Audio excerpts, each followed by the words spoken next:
conocimiento. Y hasta ahí se queda. No leen lo demás. Dice, por cuanto desechaste el conocimiento, yo te echaré el sacerdocio. Y porque también olvidaste ¿qué? La ley de Elohim. También yo me olvidaré de tus hijos. Y nada más agarramos la primera parte y es que por falta de conocimiento se murió el pueblo. No, porque olvidaste la ley. No dice que, no está diciendo que no la conocía. Dice que la olvidaste. ¿Cómo puedes olvidar algo que no conoces? Ellos la conocían. Entonces dice, mi pueblo fue destruido porque le faltó conocimiento, por cuanto desechaste el conocimiento yo te echaré el sacerdocio, y porque olvidaste. ¿Cuál conocimiento de cuál conocimiento se estaba refiriendo? Otro versículo que nada más lo utilizan es que, por ignorancia, porque no conocen, porque no profundizan, pero tienen que leer todo. Ya conocían la ley. Si no, no se pudieron olvidar de algo que no conocen. Es como si yo les dijera, olvídense de mí. Pero pues si ya me conocen, pues es difícil, ¿verdad? Dani, ¿y eso no podía ser que también se iba olvidando conforme los papás dejaban de instruir a los hijos? Sí, claro. Y se iba perdiendo? Claro, porque como dice aquí al final, dice, yo también me olvidaré de tus hijos. ¿Qué significa? Se iba diluyendo el verdadero conocimiento de la Escritura, y es por eso que cuando llegaban pueblos nuevos, ya no tenían la Escritura como tal, porque el Eterno pues dice, es que yo quiero tener una relación con ustedes, pero si no quieren, el punto aquí, sí, yo me olvido de ustedes, de sus hijos, pero es porque ustedes se olvidaron de mí. O sea, ustedes decidieron apartarse.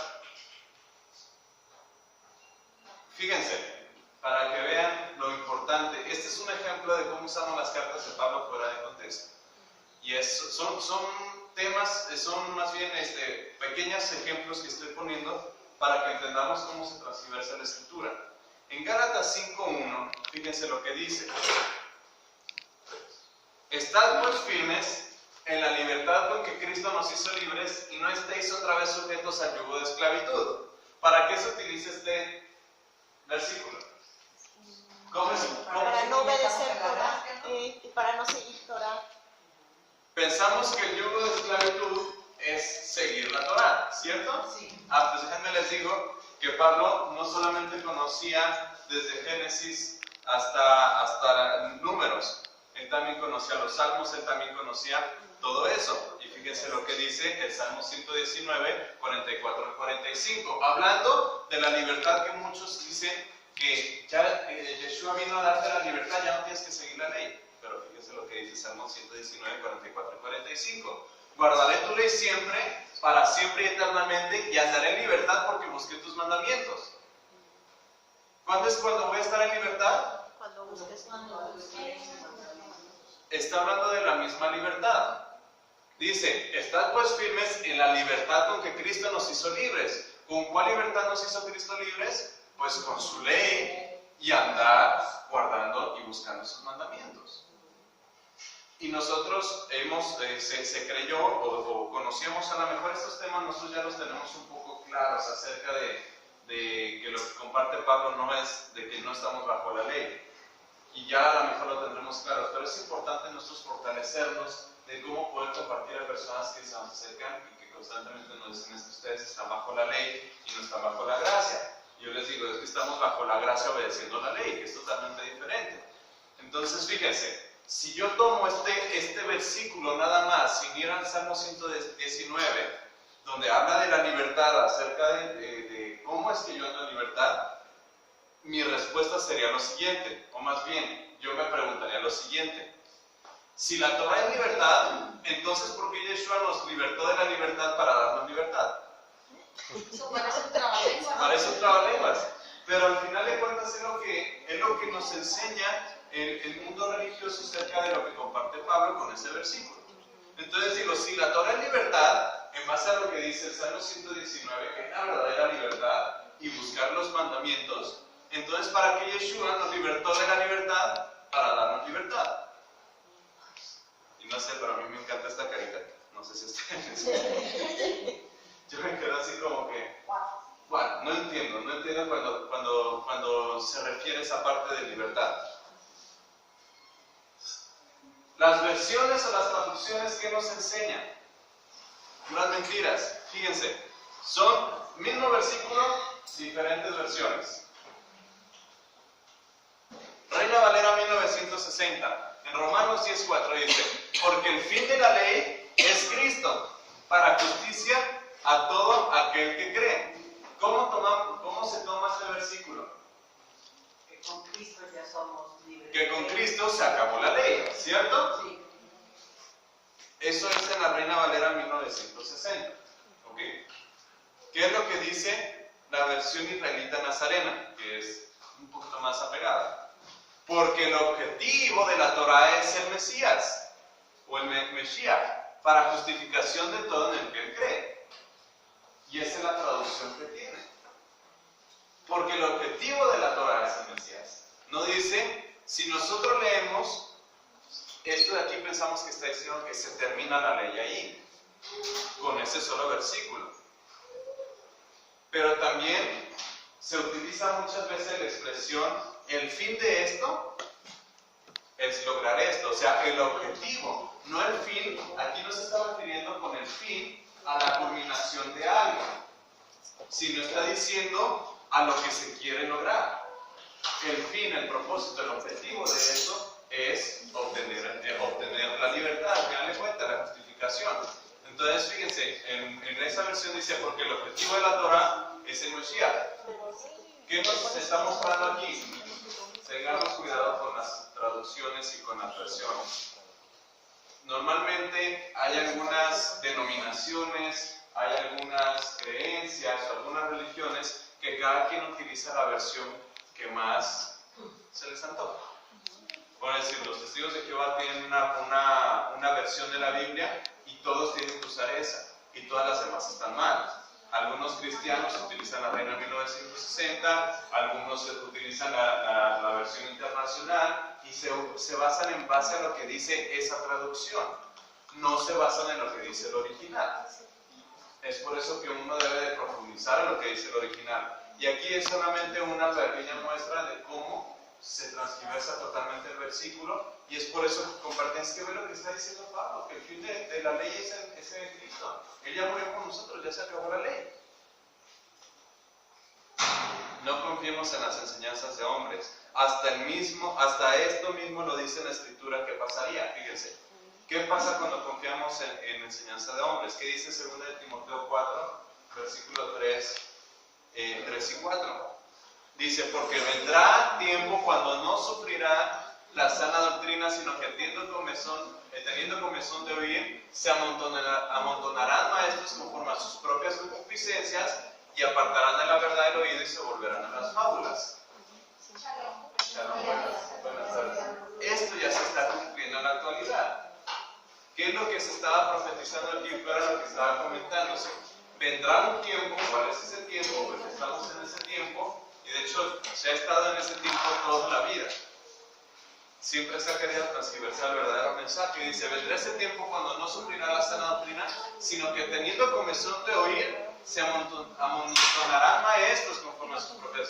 ¿Qué está pasando? Se empiezan a levantar personas que comparten y empiezan a jalar multitudes y a jalar multitudes y apartarán de la verdad del oído y se volverán a las fábulas.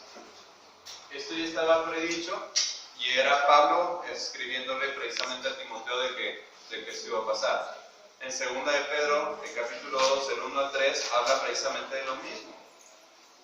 Dice, pero hubo también falsos profetas entre el pueblo, como habrá entre vosotros falsos maestros. Si se fijan, aquí está hablando de un pasado y de un futuro. Dice, hubo también falsos profetas, como habrá entre vosotros. Como en el tiempo de los falsos profetas, que Dios le decía, cuídense de esos falsos profetas. ¿Quién pudo haber sido un falso profeta? Hay uno muy claro en la Escritura. Balaam Balaam fue un falso profeta. Y por eso dice, hubo falsos profetas que decían que venían en el nombre del Eterno y hacían totalmente lo contrario. Y caían en corrupción, etc. Y aquí que está diciendo, como habrá entre vosotros falsos maestros que introducirán encubiertamente herejías destructoras y aún negarán al Señor que los rescató, atrayendo sobre sí mismos destrucción repentina. Y muchos seguirán sus disoluciones, por causa de los cuales el camino de la verdad será blasfemado, y por avaricia harán mercadería de vosotros con palabras fingidas. ¿Qué es lo que pasa ahora? Ya las religiones se han convertido en la empresa más redituable. ¿Por qué? Porque yo no tengo que invertir, solamente tengo ganancia. Todas las empresas que tienes que hacer, tienes que invertir para tener ganancia.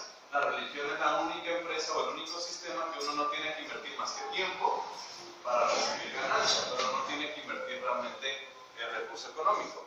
Y por avaricia harán mercadería, dice. Sobre los tales, ya de largo tiempo, la condenación no se tarda y su perdición no se duerme.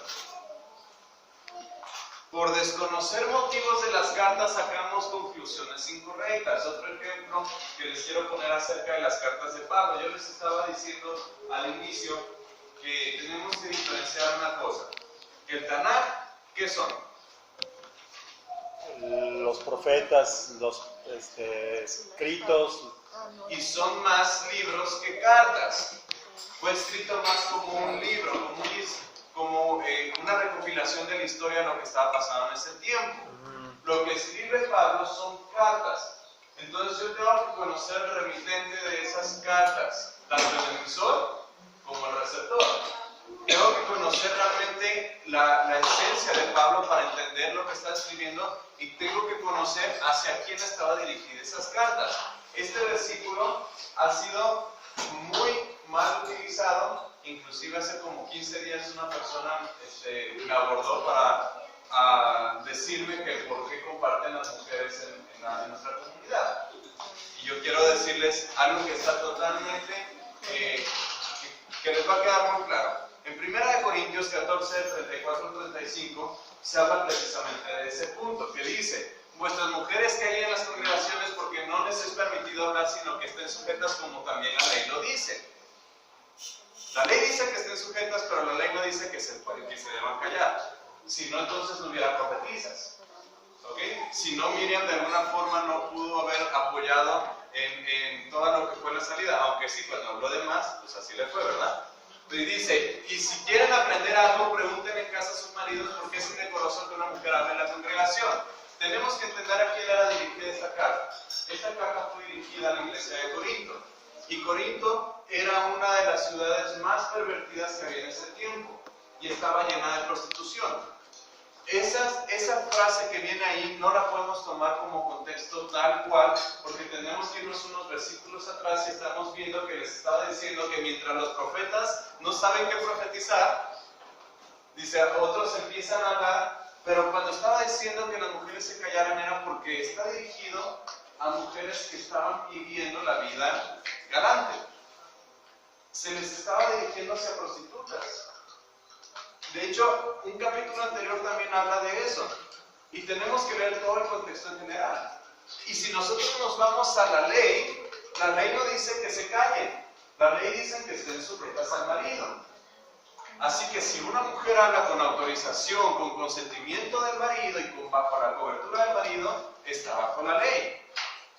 Pero aquí queda lo que está diciendo. A ver, primero ordena tu vida, mujer, galante, y después entonces ya habla. Y por eso dice, y si quiere aprender algo, ¿aquí qué está diciendo? Es una mujer que no sabe. Entonces, ¿cómo va a hablar una mujer que no sabe? Y tenemos que entender... Fíjate, Dani, que ahí donde dice, como también la ley lo dice, si lees Torah en el único momento que hace referencia a que una mujer está sujeta a un varón es cuando hay votos, que hacen votos, incluso de especificaciones. Es en la única. Entonces, conociendo Torah esa parte, automáticamente cuando dice eso ya se está refiriendo a la ley rabínica, ya no es Torah.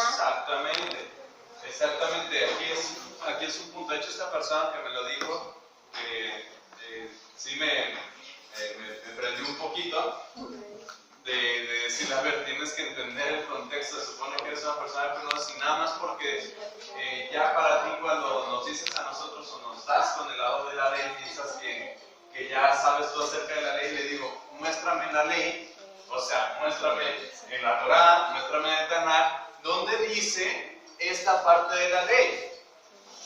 ¿Dónde lo dice? No lo dice. Ahí lo que se estaba refiriendo era, a ver, ustedes, mujercitas, primero alínense sométanse a su marido, porque ustedes no se están sometidos a su marido, están casadas como con 20,000 hombres, o no están casadas y solamente andan con 20,000 hombres. Entonces lo que yo quiero que primero ustedes hagan es que se sometan.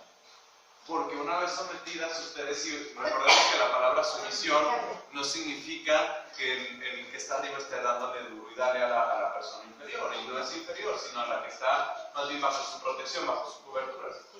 Entonces, cuando aquí está diciendo, como la ley lo dice, tenemos que entender también dos cosas. Una, Pablo habla de ley en todas sus cartas. Pero tenemos que entender que la palabra ley no siempre significa Torah. De hecho, es muy raro que cuando Pablo diga ley, diga Torah. Porque él siempre acompaña con otra palabra más cuando dice ley, que está dentro de las 7 leyes que vamos a aprender el día de hoy. Que con eso se nos va a abrir un panorama muy interesante de cuando leamos Pablo, ya vamos a entender y vamos a intentar descubrir de qué ley está hablando. Porque también hemos caído a veces en un error. Pensamos que siempre que habla de la ley oral. Y no es así.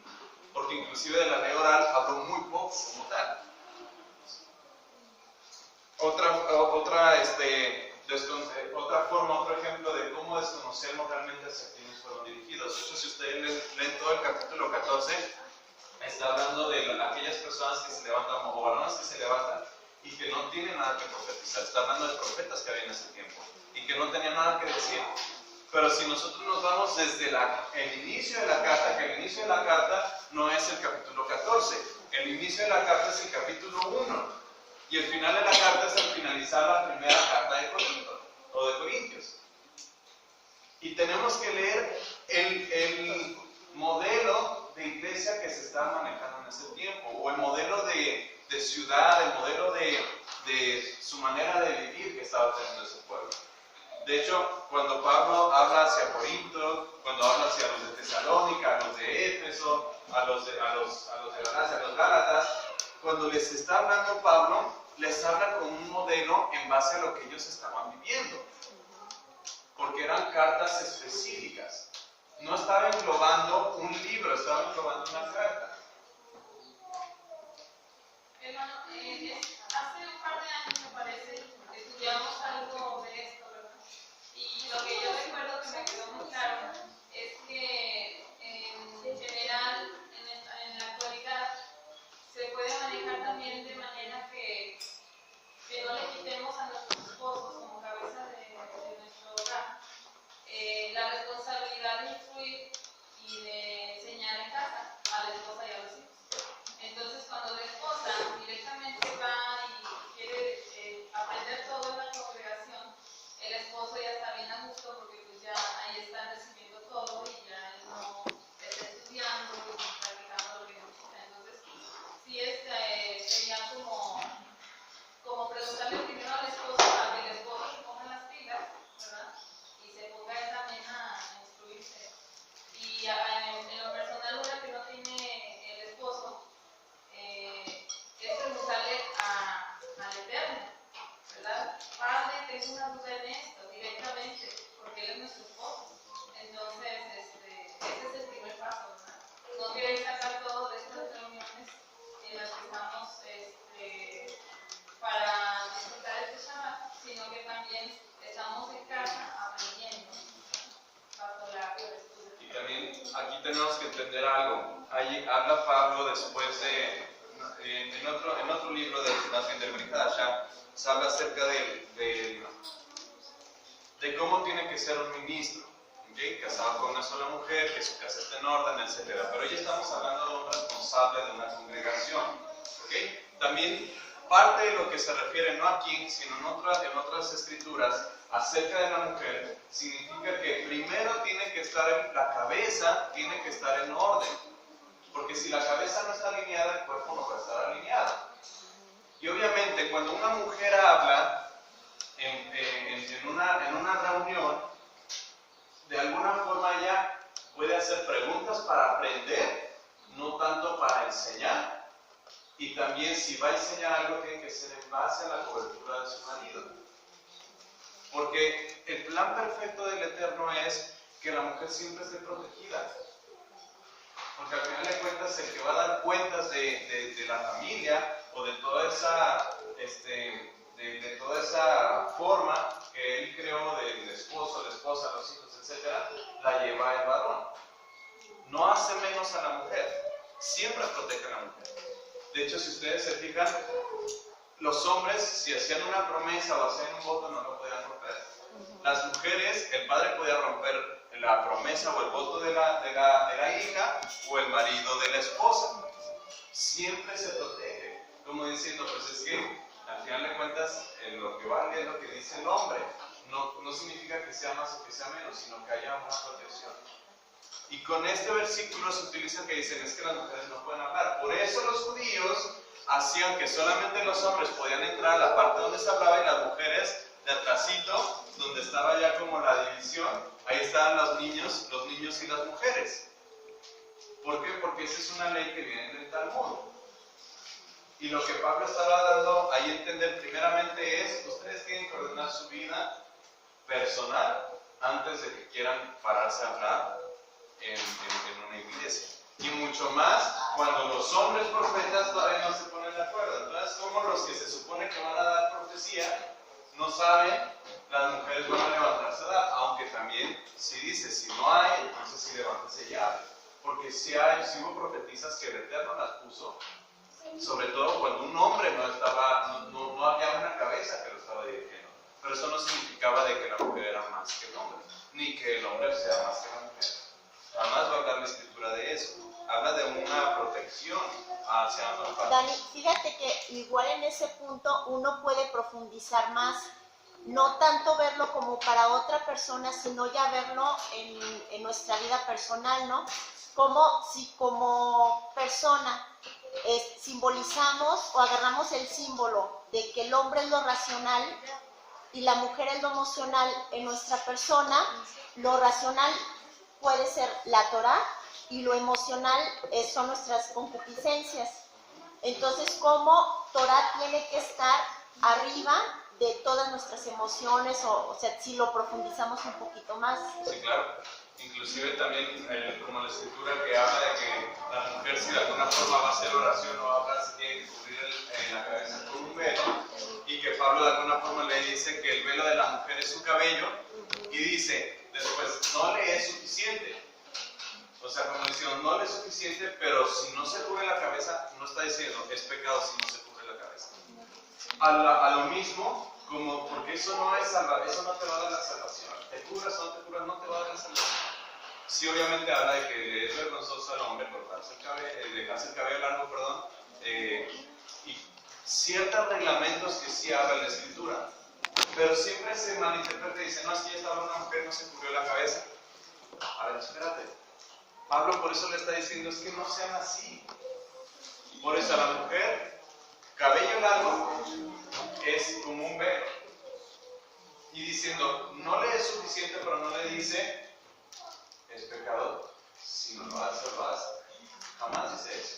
Son escrituras que se han transversado acerca de la ley. Y ahorita vamos a entender, todavía no entramos al tema de las 7 leyes, pero para allá vamos. Tenemos que entender todos estos ejemplos para que veamos que lo que habla Pablo no lo habla de una manera controversial o difícil de entender. Tenemos que profundizar. Yo por eso les digo, díganme la ley, ¿dónde dice eso?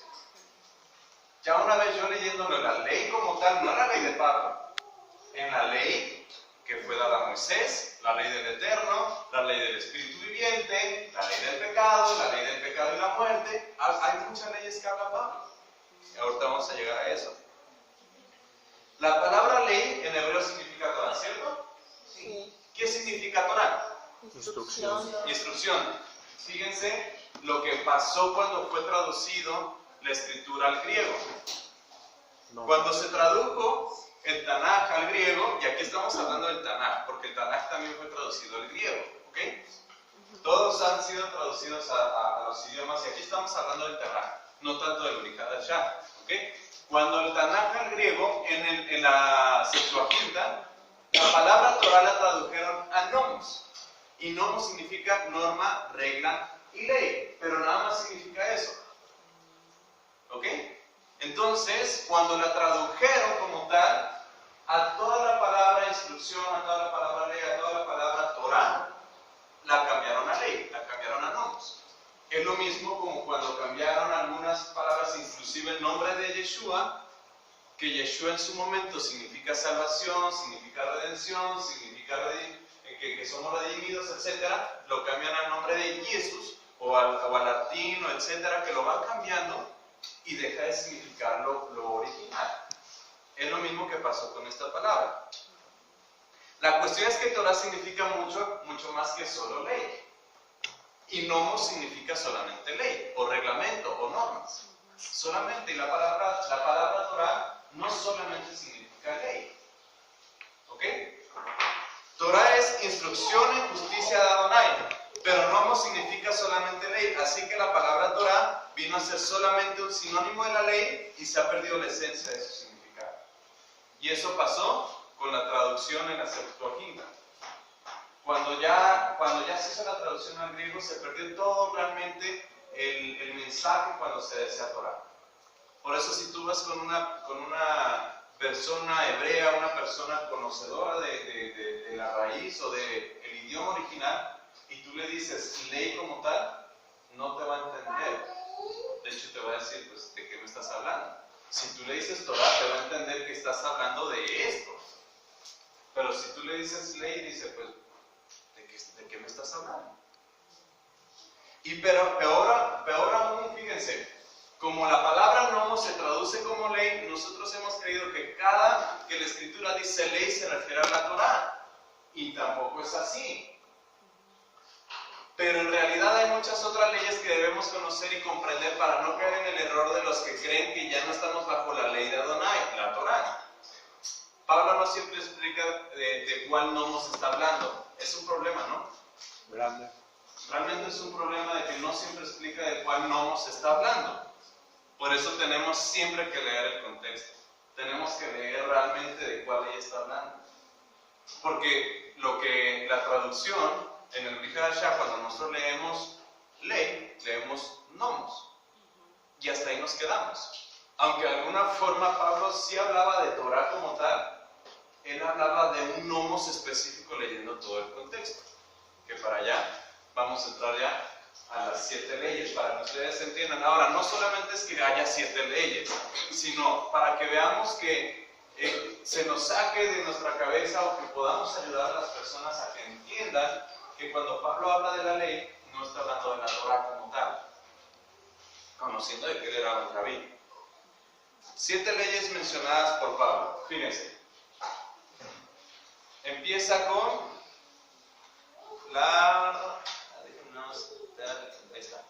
Empieza con la ley del Eterno.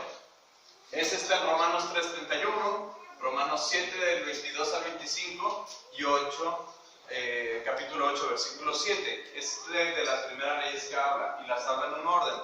La ley del Eterno habla de la ley del pecado. Si se fijan, aquí yo no puedo englobar Torah en Torah del Eterno y Torah del pecado. No lo puedo englobar como tal. La ley del pecado y de la muerte, que no es la ley del pecado, es la ley del pecado y de la muerte. La ley del espíritu y de vida, y ahorita vamos a ir a todas esas citas para que corroboremos exactamente lo que está diciendo. La ley del espíritu de vida, la ley de la fe, la ley de la justicia y la ley del Mesías. Y dentro de estas leyes, cuando Pablo habla de la ley de Moisés, que no es la ley de Moisés como muchos dicen que fue una ley que hizo Moisés. No, cuando dice la ley de Moisés fue la ley que fue dada a Moisés. Porque muchos dicen, es que la ley de Moisés ya no. Pero es que Moisés no escribió la ley. Sí la escribió, pero no es de él. Y ahorita vamos a ir a todas esas citas. Me dicen cuando ya le cambiemos. Y aquí la mayoría está en Romanos. Pero si nosotros nos vamos al libro de Gálatas, vamos a encontrar que habla prácticamente de las mismas leyes. Si vamos a Efesios, vamos a encontrar que habla de alguna de estas leyes. Pero si ustedes se fijan, yo no le puedo poner a estas Torah como tal. Yo no le puedo poner la Torah del pecado y de la muerte. No le puedo poner la Torah del pecado o la Torah de la fe. Ahí está hablando de nomos, pero tenemos tenemos que entender el contexto en general para saber bien de qué ley está hablando. Ahorita de todas formas van a seguir apareciendo una por una. La ley del Eterno. Vamos todos a Romanos capítulo 3. No voy a poner los versículos aquí en pantalla porque me gusta que vayamos aquí a la escritura. Romanos capítulo 3 y voy a necesitar que alguien nos apoye con la lectura. Romanos capítulo 3. ¿De la leo en mi versión? Sí, adelante. Dice, entonces, con la fe eliminamos la ley de ninguna manera. Por el contrario, confirmamos lo que la ley enseña. Ok. ¿Qué está diciendo? No se elimina la ley, y eso lo está diciendo Pablo. Dice, luego por la fe invalidamos la ley, dice, en ninguna manera sino confirmamos la ley. Ahora, tenemos que entender por qué esta es la ley del Eterno. Para ello, vámonos a capítulo 7, versículo 22 al 25. Y de hecho, en ese capítulo 7, del 22 al 25, habla de muchas leyes. No solamente habla de una sola, habla de muchas. ¿Qué es lo que dice del 22 al 25? Porque según el hombre interior me deleito en la ley de Elohim, pero veo otra ley en mis miembros que se revela contra la ley de mi mente y que me lleva cautivo a la ley del pecado que está en mis miembros.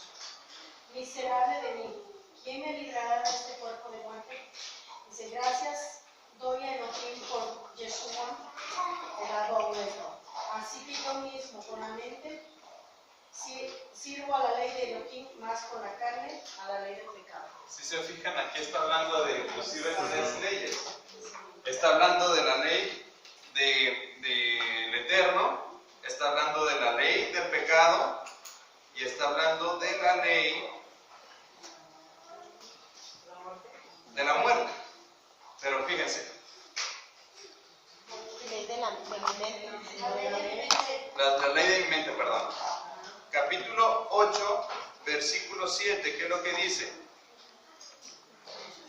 Dice, por cuanto los designios de la carne son enemistad contra Elohim, porque no se sujetan a la ley de Elohim y tampoco pueden. Ok, ahí ya sacamos bien. Vamos a hablar, esta es la ley de Elohim, la ley del Eterno, la ley de Dios, ¿ok? Y para ello nos vamos a viajar un poquito en las Escrituras para ir al original de cuando estaba compartiendo esto Pablo. Es la instrucción de justicia del Padre. Eso está en Deuteronomio 6, del versículo 4 al 6. Y de ahí vamos a empezar nosotros a desglosar un poco todo lo que viene acerca de la ley del Eterno, para que veamos que realmente está hablando de la ley del Eterno. ¿Cuál es la ley del Eterno? Tenemos que conocer esa. ¿Es la Torah? Sí. Pero ¿qué es lo que dice en Deuteronomio 6, del 4 al 6?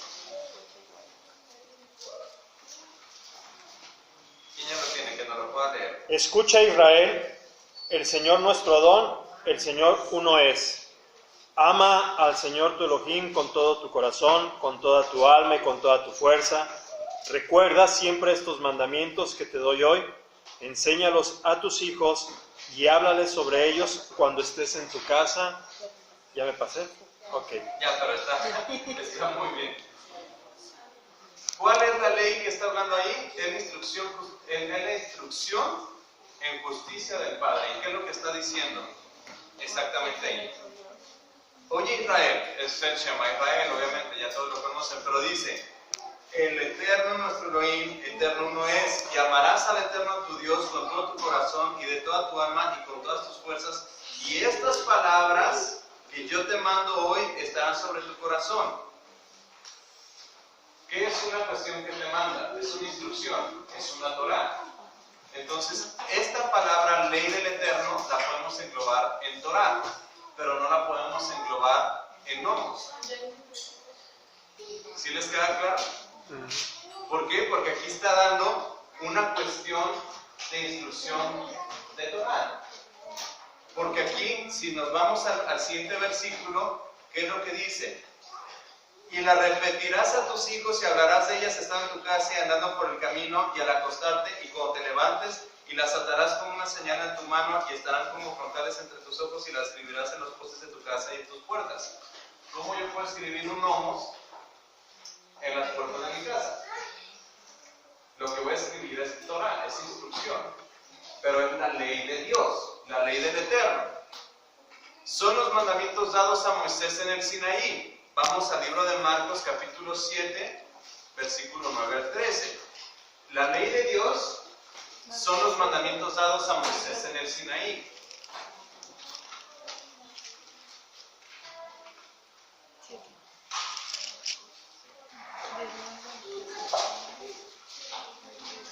Marcos capítulo 7 del versículo 9 al 13. Que alguien nos apoye con la lectura.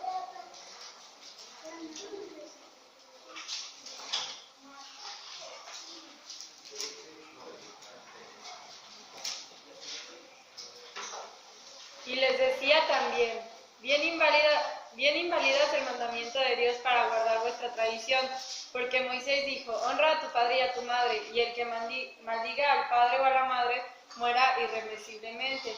Pero vosotros decís, basta que diga que un hombre al padre o a la madre es corbán, que quiere decir mi ofrenda a Dios, todo aquello con que pudiera ayudarte, y no le dejáis hacer más por su padre o por su madre, invalidando la palabra de Dios con vuestra tradición que habéis transmitido, y muchas cosas hacéis semejantes a estas. Muy bien, aquí dice una palabra clave, la palabra de Dios. ¿Y cuál es la palabra de Dios? Torah. Es la Torah. Cuando dice palabra de Dios es la Torah. Entonces, la ley del Eterno que se refiere Pablo cuando está hablando ahí, que constantemente, sobre todo en Romanos capítulo 7, versículo 22, lo está diciendo, y también al último, Romanos capítulo 7, versículo 22 dice, porque según el hombre interior me deleito en la ley de Dios, que es la palabra de Dios, es la ley del Eterno. Entonces aquí en Marcos se está diciendo, le decís también, bien invalidáis el mandato de Dios, que es lo mismo. Ahora, está diciendo mandato de Dios, ya que está diciendo ley de Dios. ¿Por qué? Porque hay una traducción de por medio, y no solamente es una, son muchísimas traducciones de por medio del original, y bueno, del original al griego, del griego al latín, del latín hasta que llegue a la versión de 1960, porque inclusive en el español se traduce ya en muchísimas versiones. Entonces, aquí está hablando del mandato de Dios, aquí está hablando de la ley de Dios, es exactamente la misma. Y son los mandatos dados a Moisés en el Sinaí, por eso le está diciendo, porque Moisés dijo. Y de ahí toman, es que la ley de Moisés. No, tienes que leer un versículo antes, dice, bien invalidáis el mandato de Dios para guardar vuestra tradición, porque Moisés dijo, honra a tu padre y a tu madre, y el que maldiga al padre o a la madre. ¿Y dónde dice eso? En los 10 mandamientos. Y esos 10 mandamientos fueron escritos por Dios. Y sí, cuando habla acerca de Moisés, ya desde ese momento se cierra la mente y dice, no, es que es la ley de Moisés. Ya esa ley ya no está válida. Está más válida que la ley de nuestra nación. La ley del Eterno es eterna e inmutable. ¿Qué es lo que dice Juan capítulo 1, versículo 1?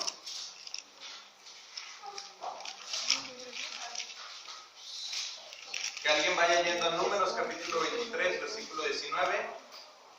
Lizzy, ¿nos apoyas con Números capítulo 23, versículo 19? Y Ofe, primera de Pedro capítulo 1, del 23 al 25. Y los demás vamos de mientras a Juan capítulo 1, versículo 1.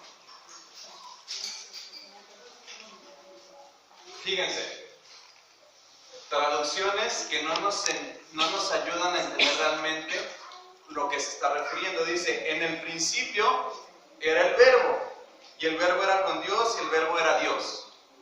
¿Qué quiere decir con en el principio y qué quiere decir con el verbo? Habla de su palabra, ¿no? Habla de su palabra está desde el principio. Su palabra está desde el principio. Y fíjense, dice, en el principio era el verbo, y el verbo era con Dios, y el verbo era Dios. Este era el principio con Dios.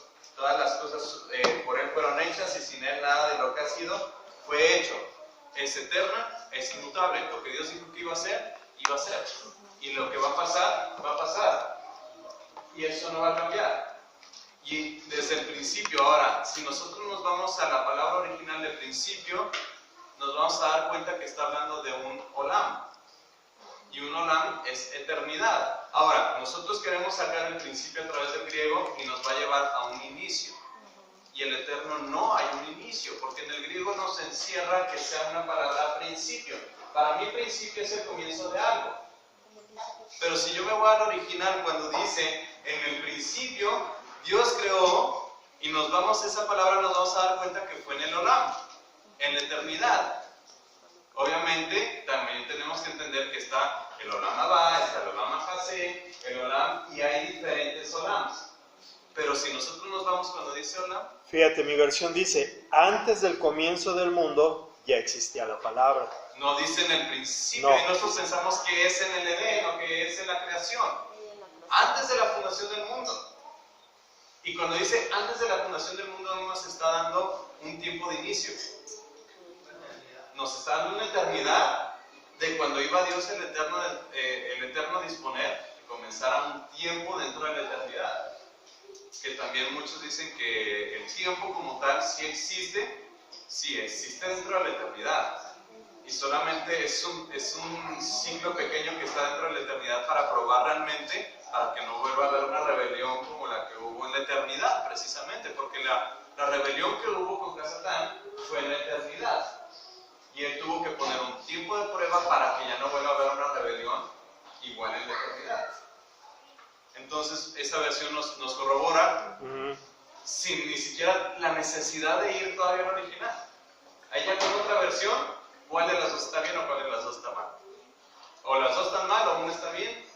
Y tan siquiera nos damos cuenta que aquí hay una diferencia. Y está hablando de que la ley del Eterno es eterna e inmutable. ¿Qué dice Números 23:19?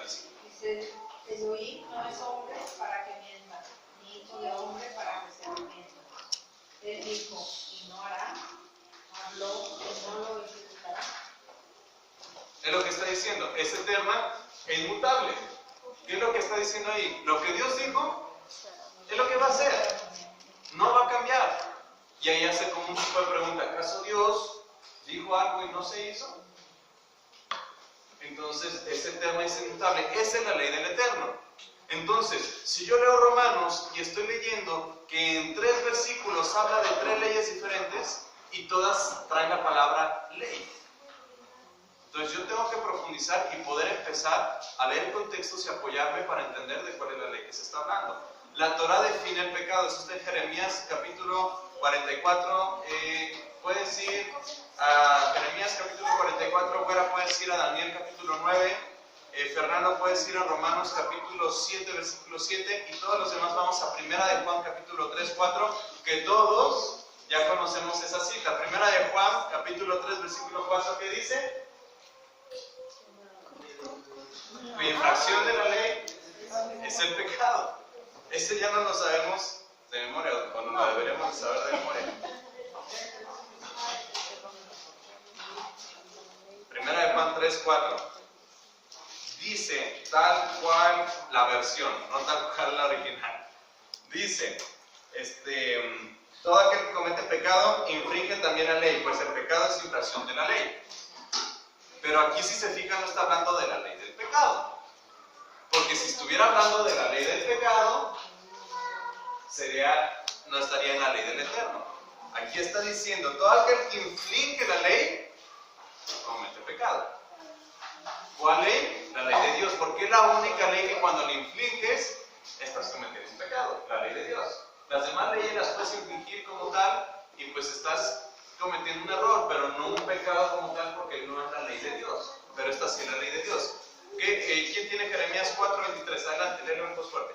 Porque ofreciste un incienso y pecasteis contra Adonai, y no obedeciste a la voz de Adonai, ni anduviste en su ley, ni en sus estatutos, ni en sus testimonios. Por tanto, ha venido sobre vosotros este mal, como hasta hoy. Ahí se estaba hablando obviamente al pueblo de Israel en el tiempo de Jeremías. ¿Y qué es lo que está diciendo esa escritura? La Torah define el pecado. La Torah le da sentido correcto a lo que es el verdadero pecado. también esa es otra cuestión que se nos ha enseñado mal. Se nos ha enseñado que pecado es algo extremadamente tremendo. Y cuando le dices que estás en pecado y lo estás sintiendo como que lo estás condenando. Pero pecado puede ser lo más simple. Y estás pecando porque estás infringiendo la ley. ¿Qué es lo que? Vuélvelo a leer. Jeremías 44, 23. Porque ofreciste incienso y pecaste contra Adonai, y no obedeciste a la voz de Adonai, ni oíste en su ley, ni en sus estatutos, ni en sus testimonios. Por tanto, ha venido sobre nosotros este mal como hasta ahora. Muy bien. Nuevamente dice, pecaste contra el Eterno porque no obedeciste la ley de Dios.